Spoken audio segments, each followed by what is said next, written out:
And as a second to the Audacity video, I am not for the war between men and women, but I think this happens on both sides.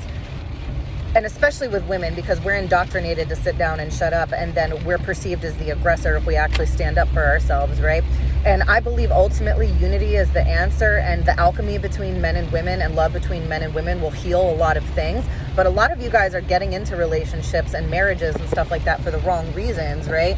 So if you really want to heal and have unity with men, those relationships are going to come from love, not from pain or lack of self-esteem. And women, unfortunately, are still indoctrinated to want a relationship because that's where they're told that they're societally told that their value is placed, or, you know, because you're scared to be alone, you'd rather be in a relationship where you're disrespected or treated as less than a person or treated as secondary to, and that your first priority is to cater to somebody, and that your autonomy and prioritizing yourself comes second to that, right? So because we're still coming out of the last little bits of that from how society was shaped before, and reframing those sorts of indoctrinations that happened in earlier generations, because it is still trickling down. It's gone.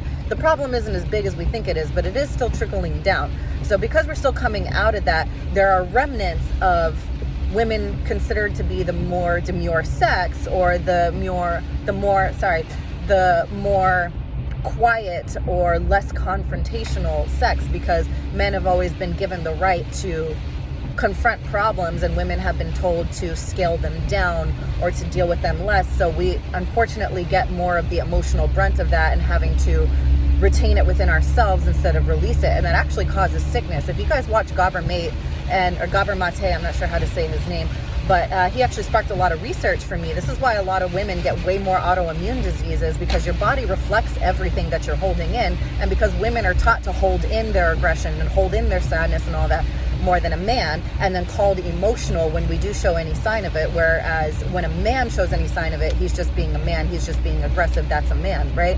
So because we're still indoctrinated with that, women are actually getting sick because they're not allowed to release these things. So yes, there's a healthy and unhealthy way to do it, but the main point is, if you really want healing and unity with men, you have to take on some masculine qualities, and men have to learn how to take on some feminine qualities, and then there is an alchemy and a balance. So the whole war with which one should you be is really non-applicable, because as humans or as entities, we have access to all sorts of energy, and we wouldn't have access to it if we were not meant to use it to some degree. So you're allowed to explore every energy that you have, and you're allowed to incorporate it as you see fit.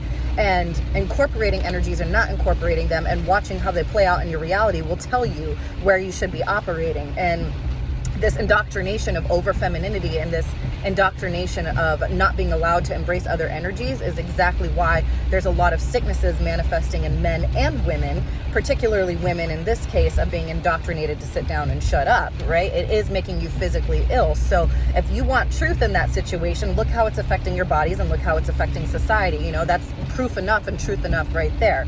And as an autonomous woman, I'm tired of sitting back and watching other women who settle for these relationships where they become less of a version of themselves and they're shrunken, or maybe are just a piece of themselves. And maybe you have some autonomy, but you don't have it to the degree that you deserve. And you put your needs second to the needs of other people around you. They're supposed to come first, and they're supposed to come first so you can serve the other people around you properly as well. So, you know, there's both sides of that, and being able to be everything that you want to be in the selfish aspect, but overflowing with energy is the only way that you can really serve properly without resentment and bitterness. So I really encourage women to stand up and have the audacity and check audacity and have the nerve. And there's a way where that's going to put you in a harm's way, and I'm not oblivious to that. But there are certain types of strength that you guys can develop internally and externally to where you become less afraid of those things in confrontation with other women and confrontation with other men. And I don't mean violent confrontation, I don't mean argument, I mean problem solving, because confrontation at its core is meant to be peaceful and civil. So when I refer to confrontation, I don't mean an all-out brawl or, you know, just needless violence or needless verbal aggression, but you should have the ability to face confrontation in everyday life. And if you don't have that, you are going to suffer.